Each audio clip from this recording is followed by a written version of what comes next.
puji Tuhan. Shalom. Apa kabar semuanya?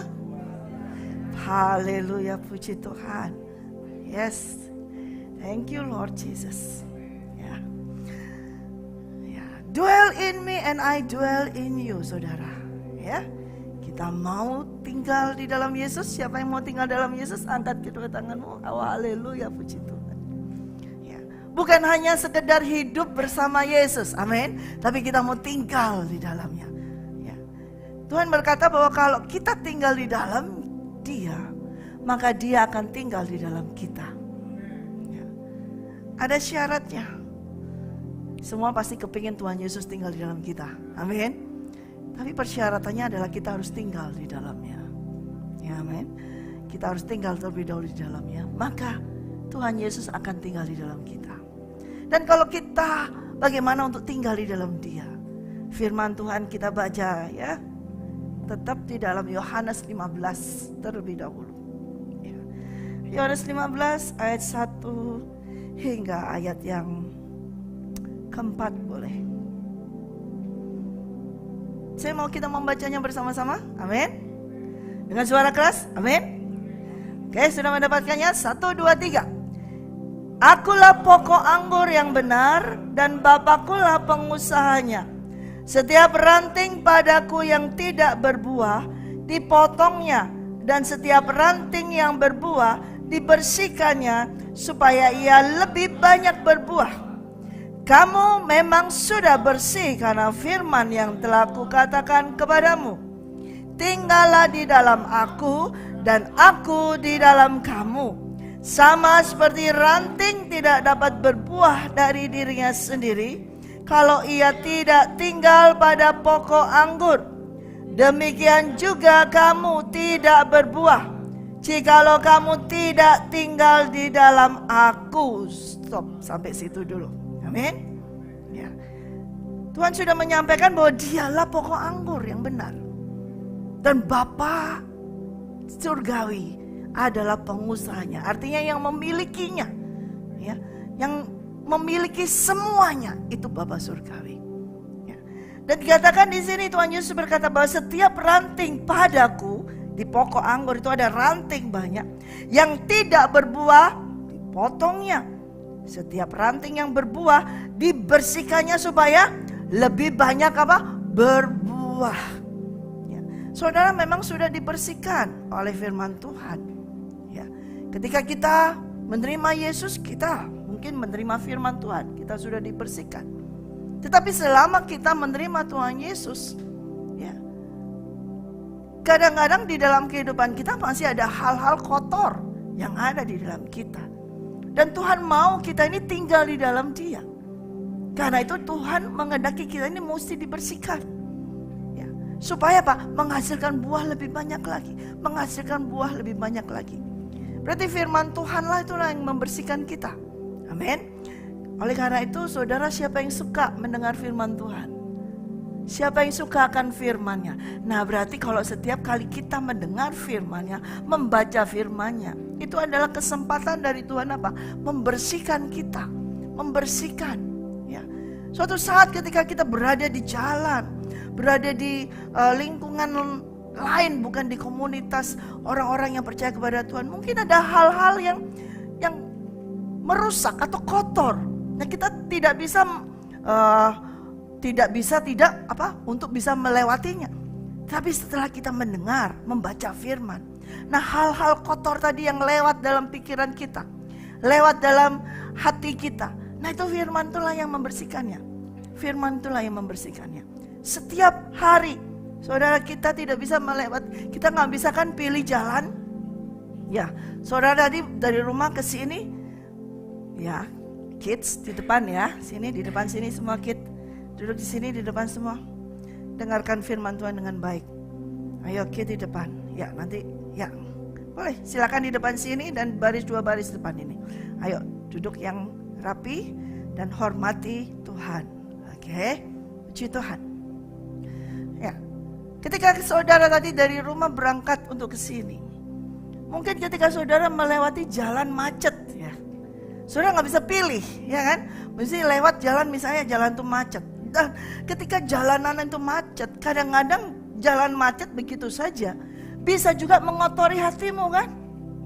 Ya pasti itu IPK udah ya pasti. Kenapa? Kita mau cepet datang dengan on time, tapi ternyata jalanan macet. Nah itu kotor. Kotornya gimana? Ya kita sudah ngedumel. Kenapa sih? Berapa lama nih? Kenapa? Begitu kan? Nah, berapa kali dalam kehidupan kita saudara, hal-hal kecil itu seringkali mengotori kita tanpa kita sadari. Kemudian kita diam aja. Oh gini, macet gini. Ya karena macet saya mesti ngomel, karena macet gini. Jadi kita salahin macetnya, tapi kita ngomel. Gara-gara macet kita bisa marah. Nah, tapi itu engkau izinkan masuk. Yang salah siapa?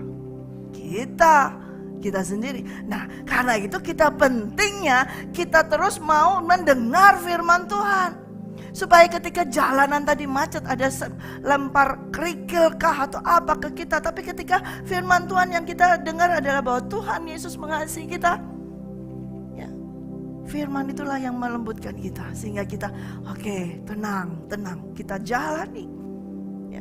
Percuma saudara kalau macet kita marah-marah juga percuma, nggak akan bisa membuka itu jalan selain ada weng kayak gitu ya, ada itunya apa itu namanya? Ya kayak gitu, itu yang bisa buka jalan macetannya itu. Tapi amarahmu, ngomelmu gak akan bisa buka itu macet. Kecuali engkau apa? Mengucap syukur, berdoa, berbahasa roh, berdoa, oh haleluya puji. Sembah itu di mobil, sembah itu waktu engkau naik motor, itu engkau menyembah. Di situ engkau membersihkan, menjaga. Roh Kudus itu membersihkan ranting-ranting yang kotor itu supaya bisa berbuah lagi. Dan Tuhan berkata, tinggallah di dalam aku dan aku akan tinggal di dalam kamu. Ya. Sama seperti ranting tidak dapat berbuah dari dirinya sendiri kalau ia tidak tinggal dalam pokok anggur. Demikian juga kamu tidak berbuah kalau kamu tidak tinggal di dalam aku. Nah, sudah tinggal di dalam Tuhan ini artinya apa? Ya, dilanjutkan lagi di sini di ayat yang kelima kita baca. Akulah pokok anggur dan kamulah ranting-rantingnya. Barang siapa tidak tinggal di dalam aku dan aku di dalam dia. Barang siapa tinggal di dalam aku dan aku di dalam dia, ia berbuah banyak. Sebab di luar aku kamu tidak dapat berbuat apa-apa. Ya. Kita harus tahu, di luar Tuhan Yesus, kalau kita hanya sekedar mau live with Him, itu di luar. Tidak tinggal di dalamnya. Kita bisa memuji Tuhan, still bisa. Walaupun kita hanya live ini berjalan di luar begini, tetap saudara bisa menyembah, tetap saudara bisa melayani, ya bisa. Tetap saudara bisa mengabarkan Injil, ya bisa. Tetapi selama masih di luar Yesus, kita tidak akan berbuah apa-apa. Tidak akan bisa menghasilkan apa-apa. Kita bekerja bisa, mengerjakan bisa, tapi hasilnya tetap nol. Tetapi ketika kita tinggal di dalam Yesus, kita masuk tinggal di dalam Yesus, Tuhan Yesus berkata, kalau kamu tinggal di aku, maka kamu akan menghasilkan banyak buah. Sama-sama bekerjanya, sama-sama tujuannya ke sana sama. Tapi yang beda adalah hasilnya. Kalau kita di luar Yesus gak ada hasil. Tapi ketika di dalam Yesus barulah ada hasil yang banyak. Amin. Artinya apa? Di dalam Yesus mengikuti apa? Perintahnya, mengikuti apa? Firman Tuhan. Aturannya, firmannya, kita mengikutinya. Maka hasilnya itu pasti akan berbuah banyak. Berbuah banyak. Lanjut lagi. Ayat yang ke-6. Barang siapa tidak tinggal di dalam aku, ia dibuang keluar seperti ranting dan menjadi kering. Kemudian dikumpulkan orang dan dicampakkan ke dalam api lalu dibakar. 7. Jikalau kamu tinggal di dalam aku dan firmanku tinggal di dalam kamu, mintalah apa saja yang kamu kehendaki dan kamu akan menerimanya. Dalam hal inilah Bapakku dipermuliakan, yaitu jika kamu berbuah banyak Dengan demikian kamu adalah murid-muridku. Tinggallah di dalam aku dan aku di dalam kamu. Hiduplah di dalam aku. Yesus bukan lagi berkata, hiduplah bersama aku. Tidak. Tapi Tuhan berkata, hiduplah sekarang di dalam aku. Sebulan yang lalu kita berbicara mengenai tema Live with Him. Hidup bersama. Hidup bersama Tuhan. Tapi sekarang Tuhan berkata, tinggallah di dalam aku. Hiduplah di dalam aku. Dan aku akan hidup di dalam kamu. Hidup di dalam Tuhan berarti kita mau hidup. Artinya apa? Mengalami suatu kesatuan, mengalami suatu unity, mengalami suatu keintiman di dalam Tuhan secara vital, terus menerus. Tidak hanya sehari kemudian keluar lagi, kemudian masuk lagi, keluar lagi, tidak. Tetapi tinggal ini berbicara selama-lamanya. Dwell itu selama-lamanya. Tinggal selama-lamanya, tidak keluar masuk tidak, tetapi selama-lamanya. Itu namanya dwell dan tinggal. Kalau selama dulu kemarin kita hidup bersama, tetapi sekarang Tuhan katakan, tinggallah di dalam aku, masuk, hidup di dalamku selama-lamanya. Tidak di luar Tuhan, tapi di dalam Tuhan. Artinya memiliki apa? Hubungan yang sangat intim. Memiliki hubungan yang sangat vital, yang intim. Bukan hanya sekedar maaf ya, ecek-ecek. Hubungannya karena saya, orang tua saya Kristen, ya, karena saya dari kecil sudah diajar ke gereja semua. Oke, karena ini, ya karena saya memiliki talenta, bisa main musik, kemudian ada yang mengundang saya untuk melayani di gereja, ya sudah. Saya punya talenta suara bagus, kemudian ada yang mengajak untuk melayani, ya sudah, hanya begitu saja. Tidak. Tetapi live in me, kata Tuhan Yesus. Hidup di dalam Dia. Memiliki hubungan yang intim. Ada vital, ada hubungan yang sangat intim. Dan mengerti segala sesuatu perintahnya. Segala sesuatu yang Dia ingini. Tinggal di dalam Yesus. Berarti kita masuk di dalam hatinya Yesus. Bukan masuk hanya di dalam tangannya. Banyak orang sukanya masuk di dalam tangannya. Karena tangan Yesus ini bisa menyembuhkan. Tangan Yesus ini memberkati. Banyak orang hanya suka dengan tangan Yesus. Ya, mau hanya menerima tangannya, menerima berkatnya saja, menerima kesembuhannya saja. Tetapi tidak mau masuk di dalam hatinya Yesus. Ini banyak sekali saudara. Karena ketika masuk di dalam hati Yesus, kita tidak bisa sembarangan. Hati kita harus bersih dulu. Hati kita harus menjadi satu dengan Yesus. Apa yang Yesus suka, kita harus suka. Apa yang Yesus benci, kita harus membencinya. Itu hatinya harus menjadi satu. Bukan suka-sukanya kita lagi. Ya. Bukan sesenangnya kita aja. Kalau kita lagi senang, oke. Kalau kita lagi susah, enggak dulu deh. Ya. Nanti deh, tunggu deh. Nah, tunggu mood yang baik. Oh, aku lagi gak mood nih. Udah deh, aku gak nyembah Tuhan. Lagi hari ini aku lagi bete nih. Gak deh, gak nyembah Tuhan. Apalagi memberi, gak deh. Lagi bete gak memberi. Tidak bisa. Kalau hidup bersama hanya di luar gini, ada namanya bad mood. Ada. Lagi gak mood, ada. Lagi bete ada. Tapi kalau sudah tinggal bersama jadi satu, sudah tidak ada bad mood lagi. Always good mood. Because apa? Moodnya bukan moodnya saudara, tapi moodnya Tuhan. Bukan keinginanmu lagi, tapi keinginan Tuhan. Jadi sekarang kalau saudara sudah tinggal dalam Yesus, siapa yang sudah tinggal dalam Yesus? Angkat tangan. Jadi saudara setiap hari gak ada, aku lagi bete nih, gak ada ngomong kayak gitu. Aku lagi bad mood nih, gak ada saudara. Sudah tidak ada. Kalau engkau masih bete, bad mood, berarti engkau masih di luar. Tidak tinggal di dalam. Amin. Kalau kita mau tinggal, sudah tidak ada moodnya kita lagi, gak ada kesenangannya kita lagi, tapi kesenangannya Tuhan. Gak ada yang kita merasa bosan nih. Gak ada. Tuhan gak pernah bosan. Ya kita gak boleh bosan. Itu namanya live in Him. Dwell in me.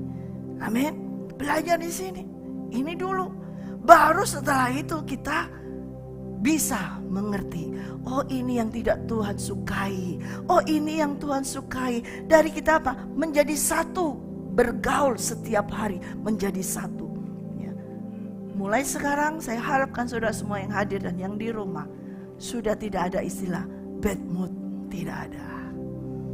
Ya, wah lagi nggak enak nih, sudah deh nggak enak. Saya dulu pernah saudara, dalam kehidupan saya pernah. Ya, saya dulu waktu saya hidup bersama dengan orang tua saya, ya, wah ini banget ya saya. Ya saya udah katakan, pokoknya ya jangan ganggu saya kalau waktu pagi. Nah itu saya sudah langsung bikin ini. Ya jangan buka pintu kamar saya waktu pagi. Tunggu sampai saya keluar sendiri. Kayak gitu. Karena kalau enggak, bisa saya gini enggak. Karena apa? Kalau waktu pagi itu menurut saya pada waktu itu lagi enggak bad mood, lagi enggak enak. Orang bangun tidur lagi enak-enak, habis mimpi, habis apa gitu ya. Kemudian dikasih sesuatu yang enggak enak, ini ngomongan dari orang tua kayak dari pegawai semua. Wah, sudah langsung blong itu, langsung marah misalnya seperti itu. Karena apa? Saya hanya bergantung kepada apa? Perasaan saya. Padahal loh, pagi-pagi bangun tidur atau malam juga sama. Perasaan kita sama. Cuman kita sendiri yang mengkotak-kotakan. Kalau lagi bangun pagi itu gak enak. Minum gak enak. Kita kalau bangun pagi saya gak mau bicara sama orang. Muka cemberut dulu kayak gitu. Tunggu 1 jam 2 jam gitu. Kopi dulu. Waktu itu saya merokok. Saya rokok dulu. Kopi dulu. Nanti kalau sudah reda, nah barulah bicara boleh sama saya. Tuh itu saya dulu. Betul gak? Apa pernah ada saudara punya pengalaman kayak saya? Nah, karena waktu itu saya hidup bersama saja, tidak tinggal di dalam. Jadi suasana hari itu saya yang menentukan. Ada kopi gak? Nah, kalau ada kopi, wah langsung bisa ini. Kalau gak ada kopi, muka langsung cemberut seperti itu. Sekarang tidak. Mau ada kopi, mau ada apa, mau gak ada apa-apa juga gak apa-apa. Kita tetap memiliki sukacita di dalam Tuhan. Karena kehidupan kita, sukacita kita tidak ditentukan dari barang di luar. Tidak ditentukan kita memiliki ini, kita dapat kiriman makanan atau tidak dapat kiriman makan. Tidak ditentukan itu. Tapi sukacita ditentukan karena kita memiliki hubungan intim dengan Yesus. Kalau kita live in Jesus, kita mengalami sukacita terus. Sukacita terus, tidak akan pernah kita jadi bad mood. Oke? Amin ya. Ingat ya, berarti mulai hari ini saya tidak mau dengar ada lagi bete nih, lagi bad mood nih. No, tidak ada. Di dalam Tuhan Yesus, kalau tinggal di dalam Tuhan Yesus, engkau setiap hari adalah sukacita. Mukamu berseri-seri, tambah cantik, tambah ganteng semuanya. Itulah namanya sukacita. Amin. Nah, kita mau coba belajar. Memang betul, kadang-kadang bete itu bisa mempengaruhi dalam kehidupan kita. Hal-hal di luar itu bisa membuat kita terpengaruh. Betul memang. Banyak hal-hal peristiwa apapun itu bisa membuat kita marah, bisa membuat kita bete, bisa membuat kita bad mood. Kalau kita izinkan. Ya, ada perbedaan adalah hidup bersama dengan Tuhan dan hidup di dalam Tuhan. Harus ada perbedaannya. Ya, saudara pasti ini sudah sering kali disampaikan. Ya, ketika suatu saat ya Raja Daud, ya, ketika Raja Daud berkata saat itu ya kepada seluruh bangsanya, ya, ketika dia mau memindahkan tabut perjanjian. Kita buka dalam 1 Tawari 13 terlebih dahulu. Ya. Nah di sini Daud berunding dengan pemimpin-pemimpin pasukan 1000, pasukan 100 dan dengan semua pemuka. Berkatalah Daud kepada seluruh jemaah Israel, jika kamu anggap baik dan jika diperkenankan Tuhan Allah kita, Baiklah kita menyuruh orang kepada saudara-saudara kita yang masih tinggal di daerah-daerah orang Israel, dan di samping itu kepada para imam dan orang-orang Lewi yang ada di kota-kota yang dikelilingi oleh tanah pengembalaan mereka, supaya mereka berkumpul kepada kita. Dan baiklah kita memindahkan tabut Allah kita ke tempat kita, sebab pada zaman Saul kita tidak mengindahkannya. Maka seluruh jemaat itu berkata bahwa mereka akan berbuat demikian, sebab usul itu dianggap baik oleh segenap bangsa itu. Nah, niatnya Daud ini baik gak? Baik, karena semua orang sudah berkata ternyata usul itu dianggap baik. Tetapi yang Daud lakukan adalah dia berunding dengan pemimpin-pemimpin. Dia berunding dengan semua pemuka-pemuka dan jemaah Israel. Tapi apakah dia berunding dengan Tuhan? Apakah dia bertanya kepada Tuhan? Belum. Tapi dia merasa ini baik. Wah, tabut Allah kita ini harus kita pindahkan ke Yerusalem. Ya, baik. Dan semua dipandang oleh semua jemaah itu baik. Walaupun dia berkata di sini, jika kamu anggap baik dan jika diperkenankan Tuhan Allah kita, baiklah kita. Berapa banyak dari saudara berkata, jika Tuhan mengendaki, jika Tuhan berkenan, betul? Kelihatannya rohani, kelihatannya baik. Tapi tunggu dulu.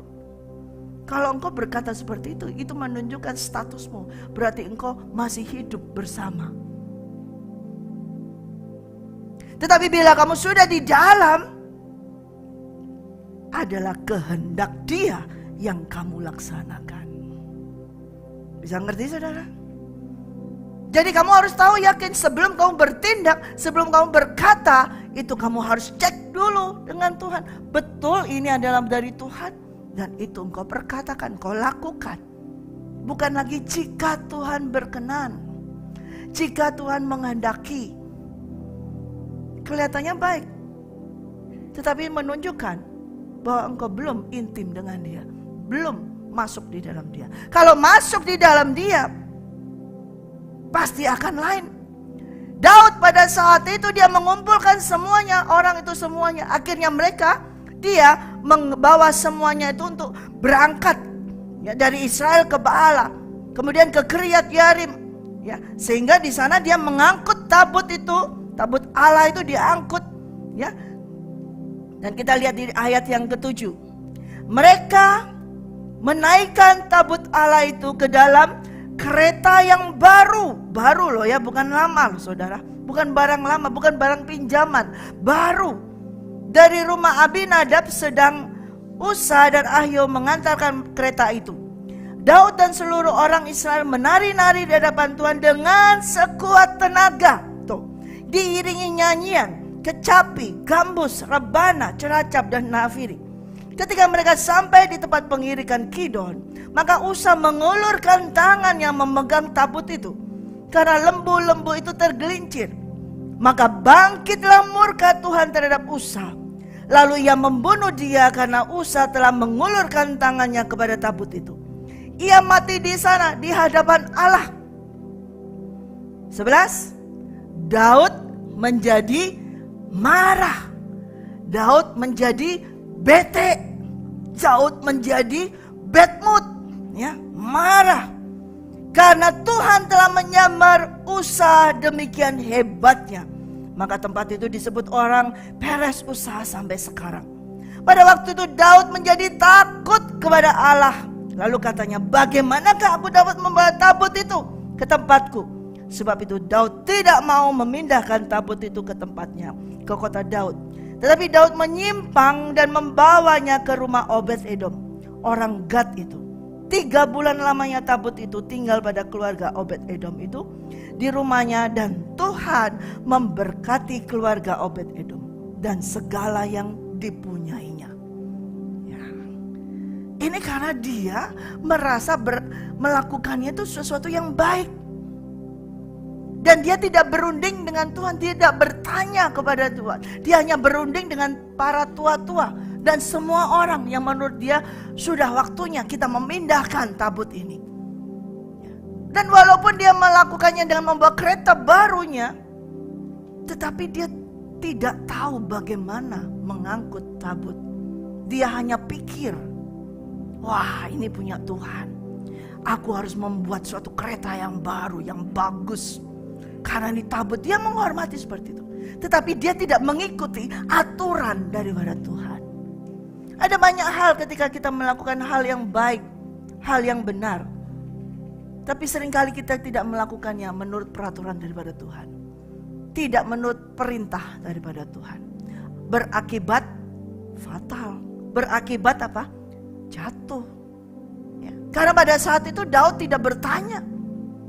Dan ketika dia melihat murka Tuhan, ketika dia melihat Usa mengulurkan tangannya, ya itu jelas tidak boleh. Karena tabut perjanjian itu kudus dan tidak boleh disentuh. Dan pertama memang tidak boleh ditaruh di kereta, harus dipikul.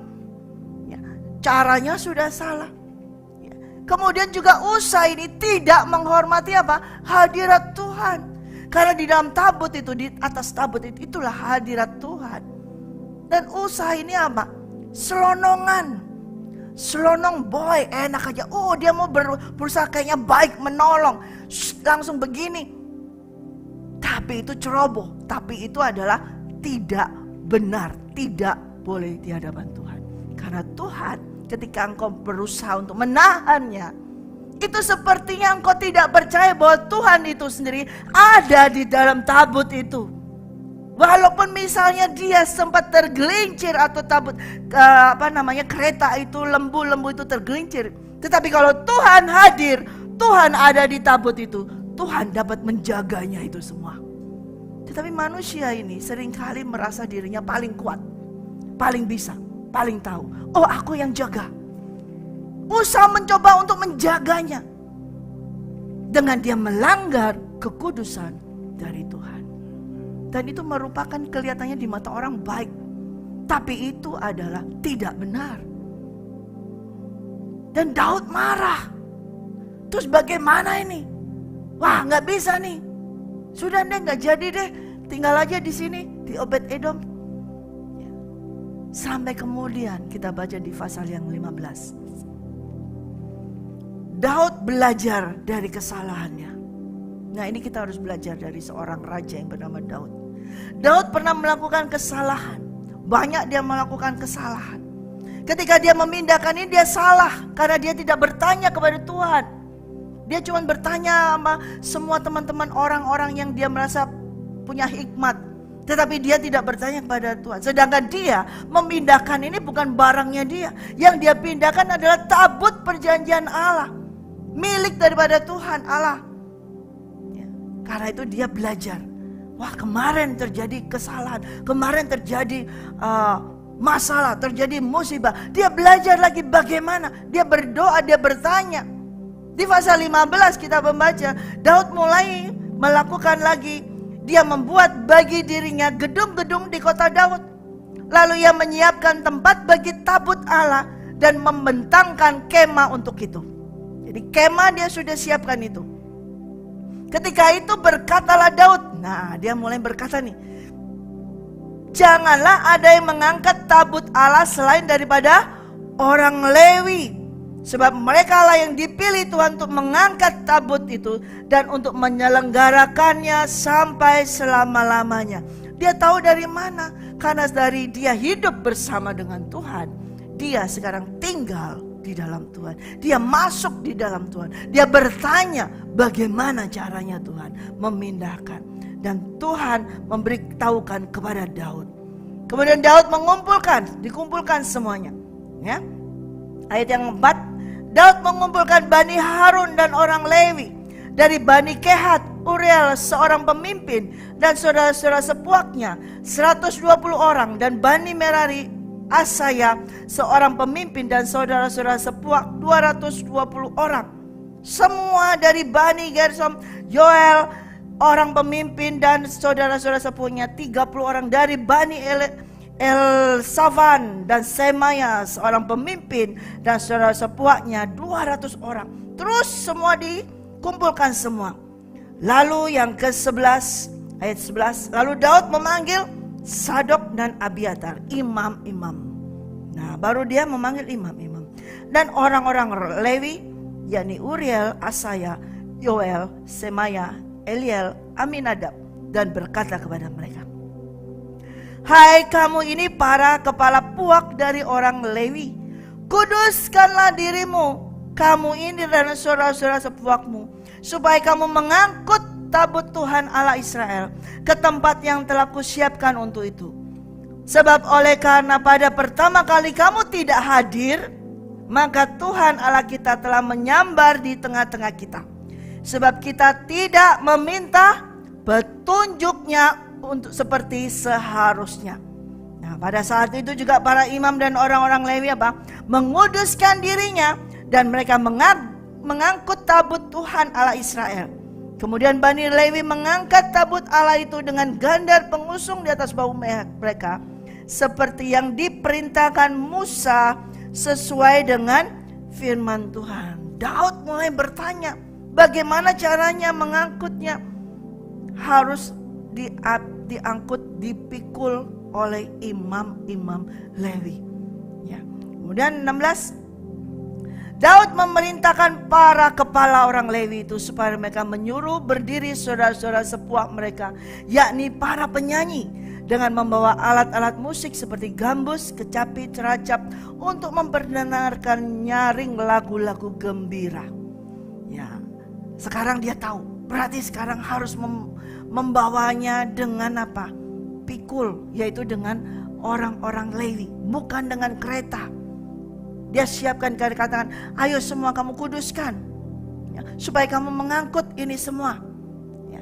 Dan kemudian disiapkan para penyanyi, ya, semuanya dari orang-orang Lewi sudah mulai semua menyanyi, memuji Tuhan dengan segala alat musik semuanya. Dipersiapkan semuanya dari para penyanyi semua ada. Di ayat 19, ya, para penyanyi ya ini Heman, Asaf, Etan, harus memperdengarkan lagu dengan ceracap tembaga. Sakaria, Asel, Semiramot, Yehiel, Uni, Eliab, Meisea, Benaya harus memainkan gambus dengan tinggi nadanya. Sedang Matika, Elifele, Miknea, Obed Edom, Yeiel, Asaya harus memainkan kecapi dengan 8 nada lebih rendah tingkatnya untuk mengiringi nyanyian. Ya, semuanya ada aturannya. Nah, mulailah ini dia mengikuti peraturan daripada Tuhan. Dia tidak berjalan sendiri lagi. Dia tidak hanya hidup bersama dengan Tuhan, tapi dia masuk. Dia bertanya, bagaimana untuk memindahkan tabut ini? Niatnya Daud semuanya baik untuk itu. Tetapi untuk memindahkan itu pun perlu bertanya kepada Tuhan. Dan Tuhan memberitahukan kepada Daud, bukan hanya dipikul dengan Bani Lewi, orang-orang Lewi, tetapi Daud diberikan suatu firman Tuhan yang baru, yaitu dengan apa? Pujian dan penyembahan.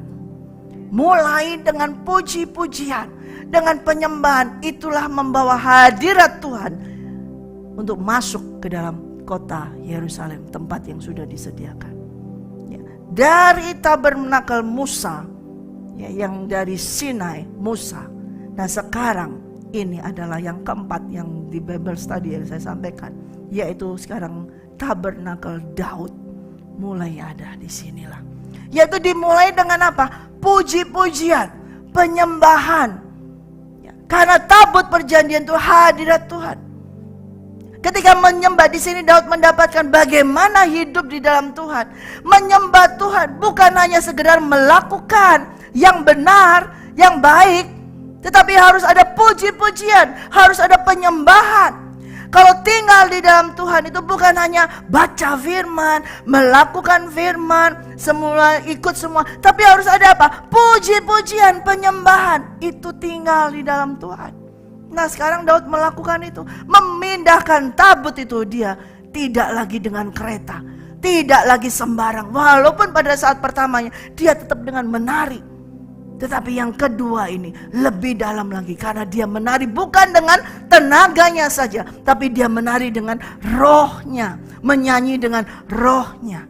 Saudara, di sini ada sesuatu yang baru yang Daud dapat dari Tuhan. Yaitu ketika engkau menyembah Tuhan, memindahkan hadirat Tuhan, itu harus menyembah Dia, masuk di dalam Dia, menyembah Dia. Ada nada tinggi. Nah, ini para pemain musik tolong didengarkan. Nanti saudara bisa praktekkan. Ini dalam masuk penyembahan, ini harus ada alamot, namanya alamot. Ya, alamot itu adalah string, high pitch. Harus nada tinggi. Mungkin kalian tahu ya, pemain gitar high pitch harus naik dengan nada tinggi. Tetapi dalam bersamaan itu juga ada seminit, yaitu 8 nada yang dibawanya, yaitu bass, rendah. Nah, itulah penyembahan. Jadi ada yang naik nada tinggi dan bass itu yang di bawah. Ya. Kalau pada saat itu yang naik tinggi itu adalah harpa. Kalau yang di bawah pada saat itu adalah cello, adalah rebana. Itu rendah. Itu adalah harmoni. Nah, tapi kalau waktu penyembahan semuanya naik tinggi semua, tidak akan bisa. Dan itu tidak akan bisa membawa hadirat Tuhan pindah ke kota Daud. Di sini Tuhan memberikan suatu revelation yang baru kepada Daud dan bagi kita semua untuk tinggal di dalam Tuhan. Kita bukan hanya baca firman, bukan hanya mengikuti peraturan Tuhan, firman perintah Tuhan, tetapi harus ada apa? Pujian, penyembahan. Tetapi bukan hanya sekedar nyanyi sembarang nyanyi, bukan hanya sekedar nari sembarang nari, tapi harus ada roh Allah yang ada di dalamnya. Dan roh Allah ini luar biasa. Roh Kudus yang di dalam kita ditempatkan itu bisa bersamaan itu menaikkan suatu nada yang tinggi dan bisa dengan nada yang rendah. Itu terjadi suatu harmoni yang luar biasa. Coba nanti dipraktekkan. Pemain gitar, pemain bass dan drum mainkan nada yang tinggi, string main nada tinggi, dan cello, bass, drum itu nada yang rendah dan berjalan pasti harmoni. Nah, di sini belajar. Waktu masuk di 30 menit di Menara Doa Jakarta, penyembahan, pujian penyembahan. Di sini harus ada nada tinggi dan nada rendah. Hadirat Tuhan itu masuk dan kita dibawa masuk dengan nyanyian seperti ini. Kamu membawa orang itu masuk di dalam hadirat Tuhan. Amin. Dan ketika itu Tuhan disenangkan, Tuhan disukakan, dan Daud menari dengan sukacita dengan segenap tenaganya. Tapi bukan hanya secara fisik, tapi betul-betul dengan sukacita, dan semua orang mengiringi tabut Tuhan itu dengan sorak-sorai sukacita. Bukan dengan hati yang murung lagi, bukan dengan hati yang bete lagi, bukan dengan hati yang bad mood lagi, tetapi semuanya dengan sukacita. Sukacita yang dari Tuhan itu adalah kekuatan kita. Kalau kita datang, mau kita masuk dalam hati Tuhan, ya, kita harus mau ada pujian, penyembahan di dalam kita. Setiap hari kehidupan kita, saudara, jangan aja kita mencari berkatnya, tapi kita harus ada pujian, penyembahan. Kadang-kadang naik high note yang tinggi, dan juga ada low, ya, yang low pitch, ya, yang rendah. Itu harus ada. Itu harus ada di dalam kehidupan kita, itu harus ada. Ketika kita naik sini semua, dan yang rendah ini adalah seperti guiding. Ini menjaga, yang bawah ini menjaga supaya naik, dan ini berjalan bersama-sama dan membawa tabut Tuhan itu masuk ke kota Daud. Di dalam kehidupan kita, live with him, kita bisa bebas. Wah, suka-sukaku. Kalau aku lagi mood nyembah, ya aku nyembah. Kalau ini lagi gak enak, ini lagi mikirin nih, ini gimana cara bayarnya ini. Oh, ini banyak ini, diminta ini mana ini. Ini gak bisa nyembah, gak bisa memuji Tuhan, gak bisa. Kalau lagi sedih gak bisa berdoa. Kalau lagi masalah gak bisa berdoa. Itu kalau kita hanya hidup bersama, pasti kita tergantung dengan situasi seperti itu.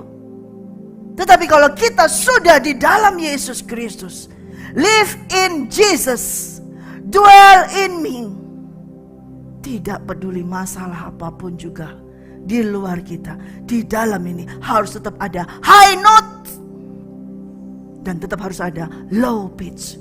Harus ada puji-pujian, ucapan syukur kepada Tuhan, dan harus ada apa? Kenapa kok harus ada high note tinggi? Kenapa harus ada low pitch bawah? Ketika kita memuji, kita hanya meninggikan Dia saja. Dan kita perlu penyembahan hati yang rendah. Kerendahan hatimu, semakin kamu rendah, itu kamu merendahkan hatimu, merendahkan dirimu, maka semakin tinggi notemu akan bisa menyebut Dia, akan memuji Dia. Dan itu harus dengan high note dan dengan dibarengi dengan low pitch, dengan hati yang rendah. Aku memuji Engkau dengan segala kerendahan hatiku. Tidak bisa kalau aku memuji Engkau. Kalau tidak ada aku yang nyanyi, gak ada yang bisa. Kalau gak ada aku yang main ting ting ting ting ting, gak ada yang bisa. Kalau bukan aku, gak ada. Itu berarti Engkau tidak pakai low pitch, tidak ada kerendahan hati, dan itu tidak bisa masuk di dalam hadirat Tuhan. Jadi harus di sini Daud dapat sesuatu yang baru. Tabernakel Daud, puji-pujian dan penyembahan itu harus high pitch sampai yang tinggi, setinggi-tingginya hanya untuk tinggi menyembah Tuhan. Tapi dengan nada yang paling rendah, artinya dengan segala kerendahan hati kita, kita meninggikan Tuhan. Amin. Itu adalah kita live in Jesus, dwell in me. Dan ketika kita tinggal di dalam Yesus dengan sikap hati yang seperti itu, waktu kita memuji menyembah Tuhan setiap hari, maka Dia berkata, I will dwell in you. Aku akan tinggal di dalam kamu. Kalau kita tinggal di dalam Dia, di dalam Yesus, dengan puji-pujian yang paling tinggi, dengan segala kerendahan kita yang paling rendah, maka Yesus akan tinggal di dalam kita. Amin. Itu persyaratannya. Jadi ketika kita diajar, Daud belajar dari pengalamannya, kesalahannya. Mungkin dari kita pernah mengalami kesalahan, dari kita semua mengalami masa-masa salah, pernah kita jatuh seperti ini. Enggak apa-apa. Belajar dari kejatuhan itu, belajar dari kesalahanmu untuk melakukan apa? Apa yang Tuhan kehendaki, apa masuk di dalam hatinya Dia. Bukan kehendakmu saja, tetapi sekarang harus masuk di dalam hatinya Tuhan, supaya Tuhan masuk di dalam kita. Amin, saudara. Jangan merasa, wah saya sudah salah, saya sudah jatuh dalam dosa, sudah deh sekalian dia jebur lagi dalam dosa lagi. Tidak, saudara. Kalau engkau saat ini sedang berdosa dan mendengarkan firman saat ini, bagi saudara yang di rumah, kalau engkau saat ini sedang dalam keadaan berdosa, kemudian engkau mendengar firman Tuhan hari ini, bertobatlah. Ada kesempatan bagimu untuk bertobat, dan segeralah bertobat sehingga engkau bisa tinggal di dalam Yesus Kristus. Dan kalau engkau tinggal dalam Yesus Kristus, maka Tuhan Yesus akan tinggal di dalammu. Amin. Live with Jesus, yes. Tetapi sekarang kita naik level berikutnya. Dwell in me and I dwell in you. Kita mau tinggal dalam Yesus, amin. Kita mau hidup di dalam Yesus, amin. Dan Yesus nanti akan hidup di dalam kita, amin. Dan ketika kita menaikkan pujian, penyembahan, itu harus setiap hari, saudara.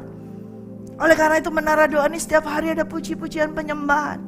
Dan saya kalau bisa di rumah saudara-saudara lakukan itu puji-pujian, menyembah Dia, memuji Dia setiap hari. Di dalam hati kita harus ada puji-pujian dan penyembahan. Kalau kita hidup di dalam Yesus, tidak ada lain kegiatan kita, hanya memuji Dia, hanya menyembah Dia. Itulah hidup di dalam Yesus Kristus. Ya, setiap hari. Dengan kalau kita setiap hari memuji Dia, menyembah Dia, saya percaya sudah tidak ada itu bad mood. Tidak ada, bete nggak ada, marah, amarah tidak ada. Walaupun kau disakitin orang, walaupun kau diinjak orang, walaupun kau diapakan saja, yang keluar dari mulutmu adalah puji Tuhan, haleluya.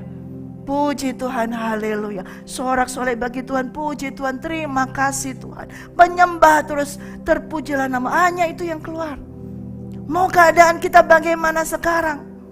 Kita membutuhkan apa? Tetap kalau kita di dalam Dia, kita percaya perlindungan Tuhan. Kita percaya penyertaan Tuhan. Kita percaya karena kita ada di dalam Yesus. Kalau engkau tidak percaya berarti engkau berada di luar Yesus. Kalau engkau sudah di dalam Yesus, tidak ada ketakutan, tidak ada kekhawatiran, tidak ada kegentaran. Sekalipun kaya di dompet gak ada uang, di rekening gak ada uang, tetapi kalau engkau tinggal di dalam Yesus, tidak perlu engkau takut. Dia yang akan memeliharamu. Amin. Di mana engkau berada saat ini? Kalau hanya sekedar hidup bersama, perlu takut saudara. Tapi kalau benar-benar engkau tinggal di dalam Dia, Dia tidak akan pernah meninggalkanmu. Sekali-kali Dia berkata, aku tidak pernah meninggalkanmu. Tapi jangan jadi hamba uang. Amin. Siapa yang di sini takut gak bisa makan? Gak akan saudara. Firman Tuhan berkata, tidak akan ada dibiarkan orang benar itu meminta-minta. Tidak akan pernah ada. Percaya? Kita tinggal di dalam Yesus. Ya.